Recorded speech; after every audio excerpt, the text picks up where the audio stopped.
سسرال والوں کے کیا حقوق ہیں، یہ سوال کیا جاتا ہے. ابھی تک جتنا بھی قرآن پاک کا اور نبی صلی اللہ علیہ وسلم کی سنت کا مطالعہ میں نے کیا ہے، اس میں ایز سچ کوئی الگ چیپٹر سسرال کے نام سے نہیں ہے. میں نے اس پر بہت غور کیا، بہت کوشش کی کہ مجھے کچھ بھی ایز اے ٹیکسٹ کچھ مل جائے. اتنی سی بات ضرور ہے کہ قرآن پاک میں اللہ تعالیٰ انسانی رشتوں کا ذکر کرتے ہوئے نسب اور سحر کے رشتے کا ذکر کرتے ہیں. سحر سسرال کو کہتے ہیں، اور دونوں کو ایک ہی جگہ پر مینشن کیا گیا ہے. پھر کیا ہے، کیا اسلام نے ان رشتوں کو اگنور کیا ہے؟ کیا ان رشتوں کی کوئی اہمیت نہیں؟ کیا یہ رشتے بیکار ہیں؟ کیا ان کے ساتھ ستیلے والوں کا سلوک کیا جائے؟ نہیں، ایسا نہیں. بات یہ ہے کہ اس پر جتنا بھی میں نے غور کیا تو مجھے جواب یہی ملا کہ یہ رشتے کوئی الگ رشتے نہیں ہیں. اپنی ماں اور شوہر کی ماں کا درجہ ایک ہی ہے، عزت کا، احترام کا، حسن سلوک کا. جیسے رضائی ماں کا، آپ صلی اللہ علیہ وسلم کی اپنی والدہ تو فوت ہو گئی تھی، لیکن دودھ جنہوں نے پلایا تھا ان کے لیے بھی آپ کا احترام اور محبت اتنی ہی تھی، حالانکہ صرف انہوں نے دودھ پلایا تھا. اور اسلام کی روح سے الگ اگر ساس کے حقوق کے بارے میں کوئی حدیث نہیں آئی تو اس کی وجہ یہی ہے کہ وہ ماں کے ضمن میں آتی ہے.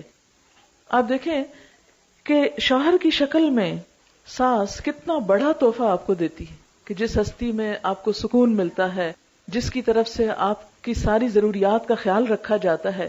ماں بیچاری کیا کرتی ہے؟ جنم دیتی ہے، پالتی ہے، پوستی ہے، تربیت دیتی ہے، ہوم ورک کراتی ہے، دعائیں مانگتی ہے، ایک کے بعد ایک امتحان پاس کراتی ہے، اور پھر جاب کا موقع آتا ہے اس کے لیے دن رات دعائیں اور خواہشیں اور تمنائیں کرتی ہے. پھر بچے باہر دور چلے جاتے ہیں نوکریوں کے لیے، مائیں ان کی جدائیاں کاٹتی ہیں. کوئی بھی ماں جو ماں ہے اس کے دل میں ماں کا دل دھڑکتا ہے، اس کو پتا ہے کہ ماں کا دل اپنے بچے کے لیے کس قدر تڑپتا ہے، اس کی ملاقات کے لیے، اس کو دیکھنے کے لیے، اس کے شوق میں. اور جب شادی ہو جائے اس کے ساتھ ایک لڑکی کی اور وہ اتنی پوزیسو ہو جائے کہ اب یہ پلا پلایا جوان صرف میرا ہے اور اس میں کسی اور کا حصہ نہیں، اس سے بڑھ کر کیا ظلم ہوگا اور اس سے بڑھ کر کیا زیادتی ہوگی جو زمین پر ہوگی کہ ماں کو اس کے حقوق سے پوری طرح محروم کر دیا جائے اور اس کا مذاق اڑایا جائے یا اس کے ساتھ کوئی ایسا سلوک کیا جائے. نہیں، اگرچہ کوئی بات ناپسند بھی ہو تو بھی اسے ہمیشہ دیکھیں کہ کیا آپ کو اپنی امی کی کوئی بات ایسی نہیں گزری تھی کہ جو پسند نہ آئی ہو.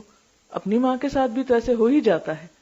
کیا اپنی بہنوں کے ساتھ کبھی ایسا معاملہ نہیں آیا؟ آپ کو یاد ہوگا بچپن میں بہنیں بہنوں کے بال تک کھینچ لیتی ہیں، لڑتے جھگڑتے، مار کٹائی تک نوبت آ جاتی، اتنی لڑائیاں ہوتی ہیں.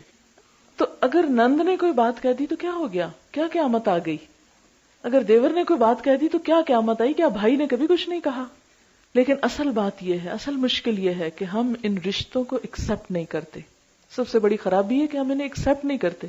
تو دین پڑھنے کے بعد جو سب سے بڑی تبدیلی آنی چاہیے، یہ جو میں نے اپنے اندر لانے کی کوشش کی، وہ یہ کہ ان رشتوں کو ایکسپٹ کیا ہے اور ان کا احترام.